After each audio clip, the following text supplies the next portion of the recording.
Welcome to the Depth Dive. Today we're jumping into an exploration based purely on a fascinating set of sources you actually shared with us. That's right, and our focus is quite specific. The work, the ideas, and the vision of Nizar Pankiv, who goes by Asvitloaten and his OneLightSystem, or OLS. Exactly. And the sources, well, they're quite varied, aren't they? We've got transcripts from public meetings like Sacramento City Council, California Department of Education. Biographical details, too. Info on the OLS system itself, its activities, plus excerpts from blog posts, even their own podcast scripts. It's quite a mix. So our mission here is really to navigate this specific information, unpack the key ideas, the history, the initiatives, and the global vision presented in these materials. Basically help you zero in on what stands out in this particular collection. Okay, then let's unpack this. So where do we start? Maybe with the person himself. A good idea. The sources introduce him, birth name Nizar Pankiv, born in Ternopil, Ukraine, October 14th, 1984. Right. And professionally, he's known as Asvitloaten. The sources list him as founder and CEO of OneLightSystem OLS LLC and also an OLS master teacher. Looking at the bio info provided, his early life seems pretty, normal. Sports like swimming, soccer, chess.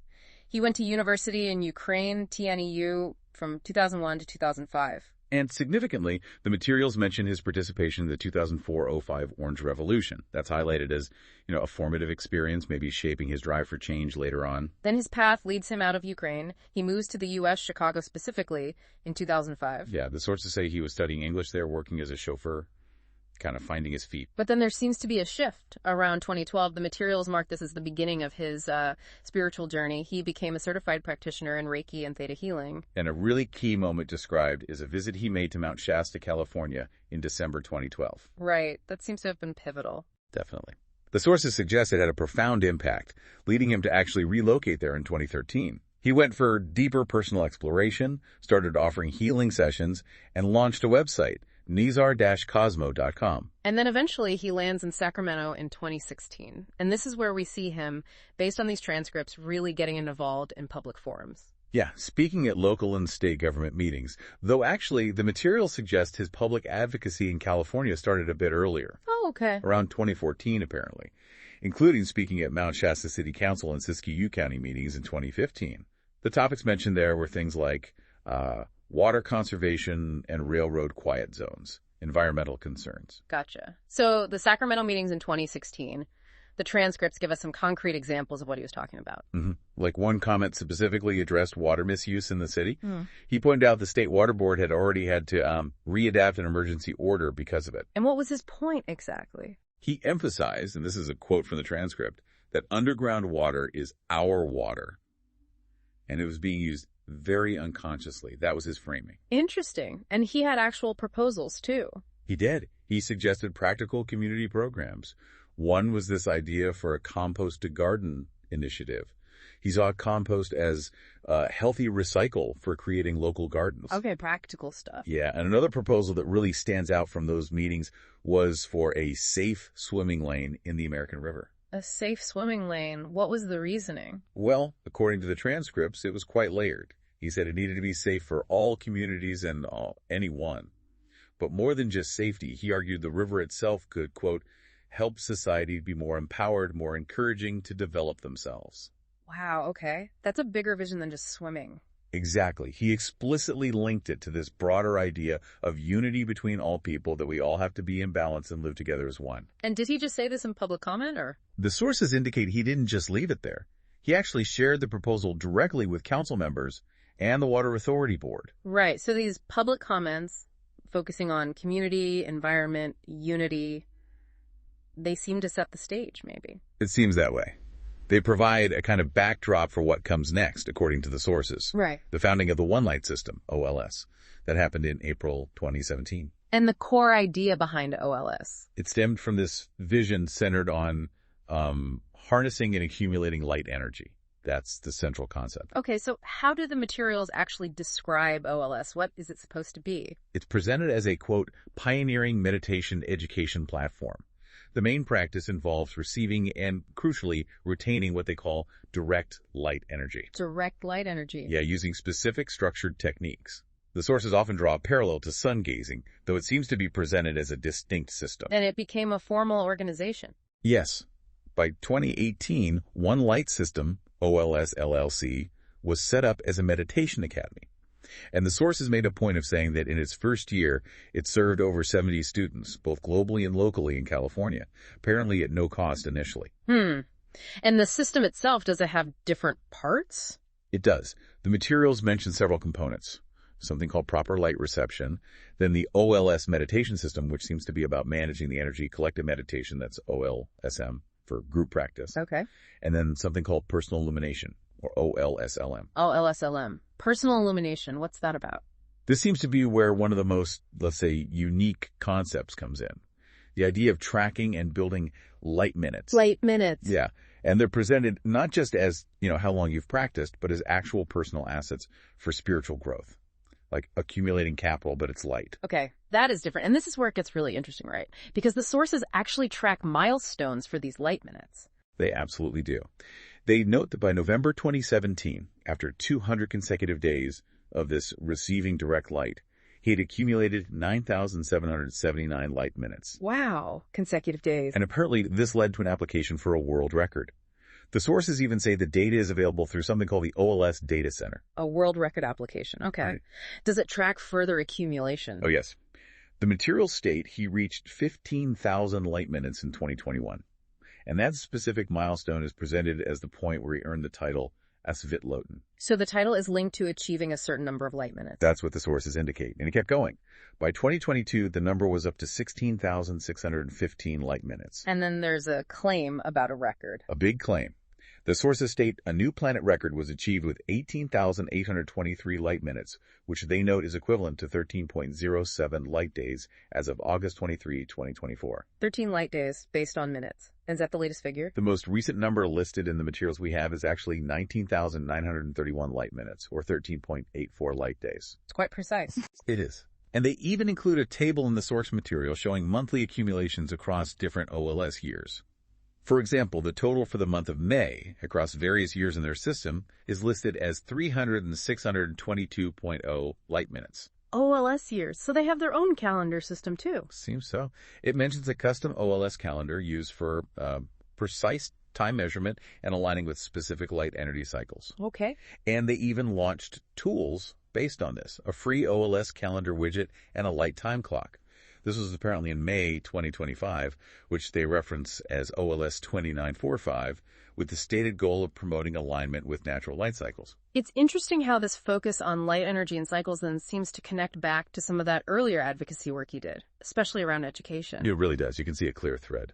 Those recommendations made to the California Department of Education back in 2016, they seem very aligned with these later OLS principles. What were those recommendations again? Well, some points were about communication styles, the American way, as an empowerment way, he called it. And this idea that inner technology should be prioritized over, say, environmental or external tech. Inner technology, okay. Yeah. And anything specific about schools? Yes, very specific comments about the school environment. The sources described him suggesting that student assessments, like tests, should ideally happen in natural light. Not artificial light. Right. Maybe in open shade or near windows. Mm-hmm. Artificial light was explicitly called harmful to eyes, especially for students, and he recommended it should be dimmed or lowered. And any program ideas for schools? There was a direct recommendation back then, in 2016, to develop a program for schools to facilitate, and this is the phrase used, early morning collective harvesting the sunlight. Collective harvesting the sunlight? Yeah.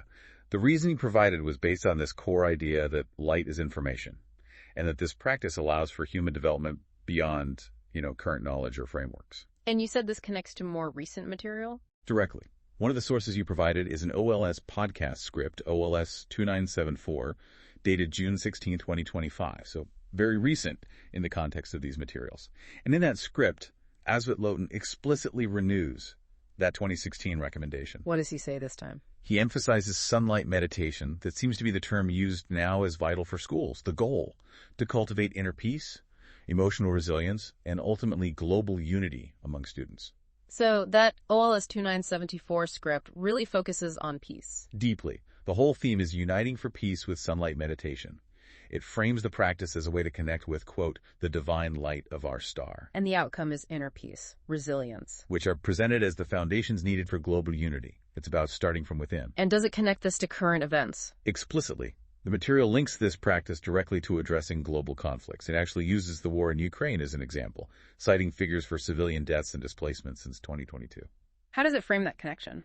It presents such conflicts as stemming from, essentially, disconnection and fear. And sunlight meditation is proposed as the countermeasure. How so? By aligning individuals with what it calls universal harmony, it's meant to cultivate peace from the inside out. It's described as a practical tool to reduce stress, enhance empathy, and build more resilient communities. Has this message been directed at conflict zones before? The sources mention a previous instance, referenced as OLS 2300, where both Ukraine and Russia were apparently urged to embrace meditation specifically for peace. So this recent script, OLS 2974, is building on that. Yes, and it's also presented as amplifying an even earlier call from something called the 2022 Statement 1857, which advocated for the development of a sunlight civilization. A sunlight civilization, that's ambitious. Definitely, and that ambition clearly goes beyond individuals or local groups. The sources detail really extensive global outreach efforts. What kind of outreach? There's a strategy mentioned, targeting leaders who have systemic influence. Think government officials, education ministers, major international bodies like the UN or the EU. The idea seems to be analyzing their policies and seeing if they're open to integrating these kinds of principles. Okay, so targeting top-level decision makers. Are there examples in the sources? Several specific ones. There's OLS 2830, dated January 2025. This outlines a proposal apparently sent to the U.S. president. About what? It covered health longevity, precise timekeeping based on natural cycles, and it even suggested Venus exploration could somehow be aided through meditation practices. Venus exploration. Okay. Any others?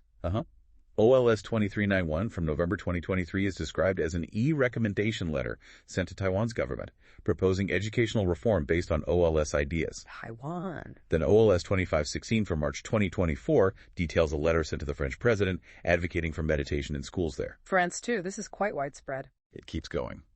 OLS 2682 from August 2024 describes recommendations sent to Germany. This one was about the potential benefits of meditation for improving migration policy, and it specifically tried to align with Germany's Skilled Immigration Act. Trying to connect it to existing policy frameworks. Exactly. And remember OLS 2300, urging peace in Ukraine and Russia. That source also details engagement with Ukraine's government and, significantly, mentions letters sent directly to Russian President Vladimir Putin promoting peace via meditation. Wow. Direct letters to world leaders. That's what the sources claim. And beyond letters, they mention establishing an actual OLS branch in Egypt in 2023 and a new base in Munich, Germany in 2024. Plus, the visits to Taiwan in 2023 and that letter to the French president are noted as part of this physical outreach, too. So boots on the ground, so to speak, in some places? It seems that way. The materials even mention specific internal OLS groups like OLSIE.AEO and AMBA, apparently leading some of these global initiatives. Okay, so pulling it all together, what's the big picture, the ultimate vision presented in these documents? The overarching vision articulated consistently throughout these sources is about fostering a global light civilization. The sunlight civilization idea again. Yes, and it's presented as something built fundamentally by empowering individuals one by one to cultivate their own light body daily using the practices we've discussed. And how are they getting this message out besides the direct outreach? Well, the OLS podcast series, like that OLS 2973 mentioned in the materials, seems to be a key channel. It's described as a way to amplify the message, explore the practical steps involved, share success stories, and highlight these global efforts. Makes sense. And if someone listening is interested in engaging directly with OLS based on these sources? The materials outline a specific path. It involves applying for an assessment. There's an email address provided, intro@ols-med.net, and then paying a 50% tuition fee for something called an OLS intro session. Okay, so there's an application and a fee structure involved now. That's what's stated for joining. And there's also a direct invitation included in the materials for potential collaborators. Yeah, people who might want to integrate sunlight meditation into their own community or institution. They're invited to reach out via a contact page on olsme.com. Right. So quite a journey through these sources. It really has been. We've gone from Asvitloaten's background and his early sort of grounded advocacy in California. Yeah, the water issues, the swimming lane. all the way to the intricacies of the one light system, this unique concept of light energy and light minutes as, well, quantifiable assets. Which is pretty mind-bending stuff. And then these extensive, very high-level global outreach efforts focused on education policy, peace building, even contacting presidents. It covers a lot of ground. Our goal here, just to reiterate, was to really dig into this specific collection of materials you shared with us and pull out the key themes, the surprising details, the core narrative presented within them. Exactly. Just reflecting what's in the documents provided. And perhaps based on all this, here's something provocative for you to think about. If you take the premises from these sources, that light is information, and that light minutes can genuinely be accumulated like an asset, how might thinking about things like natural light cycles or even your own daily routines and practices through that specific lens, how might that shift your perspective on personal development, maybe learning, or just general well-being? Something to mull over. Definitely something to think about. Thank you for joining us on this deep dive into your source material.